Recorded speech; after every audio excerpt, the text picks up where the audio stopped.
কবিভিড়িতং কল্মষাপহম স্বপনমঙ্গলম শ্রীমদাততং ভুবি গিনন্তি যে ভুরিদা জানাঃ।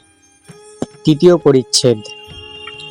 অজ্ঞানতিমিরান্ধস্য জ্ঞানাঞ্জনশলাকয়া চক্ষুর্মিলিতং যেন তস্मै শ্রী গুরবে নমঃ। মাস্টারকে তিরস্কার ও তাহার অহংকার চূর্ণকরণ।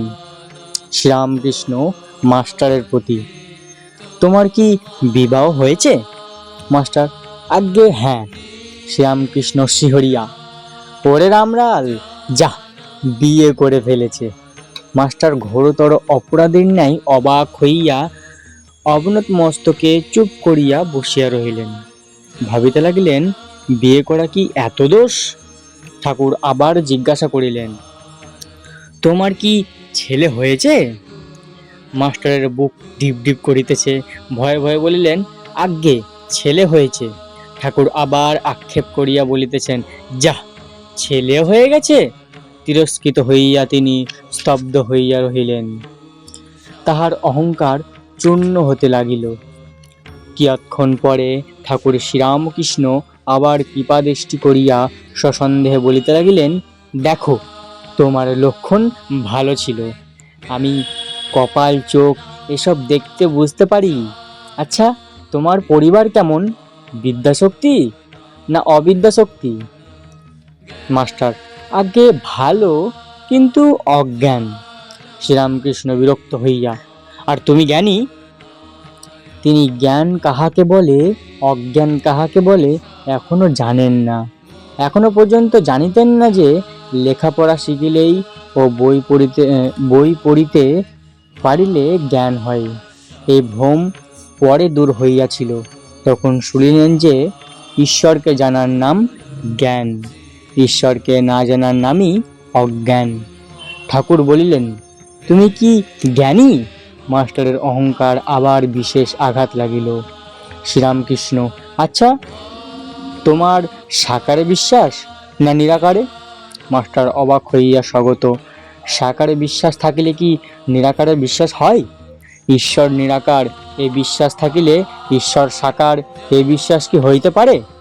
বিরুদ্ধ অবস্থা দুটাই কি সত্য হইতে পারে? সাদা জিনিস দুধ কি আবার কালো হতে পারে? মাস্টার: আজ্ঞা নিরাকার, আমার এইটি ভালো লাগে। শ্রীরামকৃষ্ণ: তা বেশ, একটাতে বিশ্বাস থাকলেই হলো।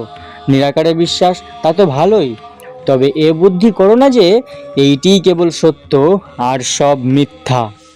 এইটি জেনো যে নিরাকারও সত্য, আবার সাকারও সত্য। তোমার যেটি বিশ্বাস সেইটি ধরে থাকবে। মাস্টার দুই সত্য এই কথা বারবার শুনিয়া অবাক হইয়া রহিলেন। এ কথা তো তাহার পুঁথিগত বিদ্যার মধ্যে নাই। তাহার অহংকার তৃতীয়বার চূর্ণ হইতে লাগিল, কিন্তু এখনো সম্পূর্ণ হয় নাই। তাই আবার একটু তর্ক করিতে অগ্রসর হইলেন। মাস্টার: আজ্ঞা, তিনি সাকার এ বিশ্বাস যেন হলো, কিন্তু মাটির প্রতিমা তিনি তো নন। শ্রীরামকৃষ্ণ: মাটি কেন গো, চিন্ময়ী প্রতিমা। মাস্টার চিন্ময়ী প্রতিমা বুঝিতে পারিলেন না। বললেন, আচ্ছা, যারা মাটির প্রতিমা পূজা করে তাদের তো বুঝিয়ে দেওয়া উচিত যে মাটির প্রতিমা ঈশ্বর নয়, আর প্রতিমার সম্মুখে ঈশ্বরকে উদ্দেশ্য করে পূজা করা উচিত। শ্রীরামকৃষ্ণ বিরক্ত হইয়া, তোমাদের কলকাতার লোকের ওই এক, কেবল লেকচার দেওয়া আর বুঝিয়ে দেওয়া। আপনাকে কে বোঝায় তার ঠিক নাই। তুমি বোঝাবার কে? যার জগৎ তিনি বুঝাবেন। যিনি এই জগৎ করেছেন, চন্দ্র সূর্য মানুষ জীবজন্তু করেছেন, জীবজন্তুদের খাবার উপায় পালন করবার জন্য মা বাপ করেছেন, মা বাপের স্নেহ করেছেন, তিনিই বুঝাবেন। তিনি এত উপায় করেছেন আর এ উপায় করাবেন না? যদি বুঝাবার দরকার হয় তিনিই বুঝাবেন। তিনি তো অন্তর্যামী। যদি ওই মাটির প্রতিমা পূজা করাতে কিছু ভুল হয়ে থাকে তিনি কি জানেন না? তাকেই ডাকা হচ্ছে, তিনি এই পূজাতেই সন্তুষ্ট হন। তোমার ওর জন্য মাথা ব্যথা কেন? তুমি নিজের যাতে জ্ঞান হয়, ভক্তি হয়, তার চেষ্টা করো। এইবার তাহার অহংকার বোধ হয় একেবারে চূর্ণ হইল। তিনি ভাবিতে লাগিলেন, ইনি যা বলেছেন তা তো ঠিক। আমার বোঝাতে যাবার কি দরকার? আমি কি ঈশ্বরকে জেনেছি, না আমার তার উপর ভক্তি হয়েছে? আপনি শুতে স্থান পান না, শঙ্করাকে ডাকে। জানি না, শুনি না, পরকে বোঝাতে যাওয়া বড়ই লজ্জার কথা ও হীনবুদ্ধির কাজ। এ কি অঙ্কশাস্ত্র, না ইতিহাস, না সাহিত্য যে পরকে বোঝাবো? এই যে ঈশ্বর তত্ত্ব। তিনি যা বলেছেন মনে বেশ লাগছে। ঠাকুরের সহিত তাহার এই প্রথম ও শেষ তর্ক। শ্রীরামকৃষ্ণ, তুমি মাটির প্রতিমা পূজা বলছিলে, যদি মাটিরই হয় সে পূজাতে প্রয়োজন আছে? নানা রকম পূজা ঈশ্বরই আয়োজন করেছেন। যার জগৎ তিনি এই সব করেছেন অধিকারী ভেদে।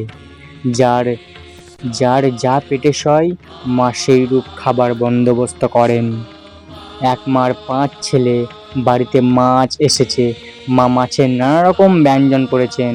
যার যা পেটে সয়, কারোর জন্য মাছের পোলাও, কারোর জন্য মাছের অম্বল, মাছের চচ্চড়ি, মাছ ভাজা, এই সব করেছেন। যেটি যার ভালো লাগে, যেটি যার পেটে সয়। বুঝলে মাস্টার?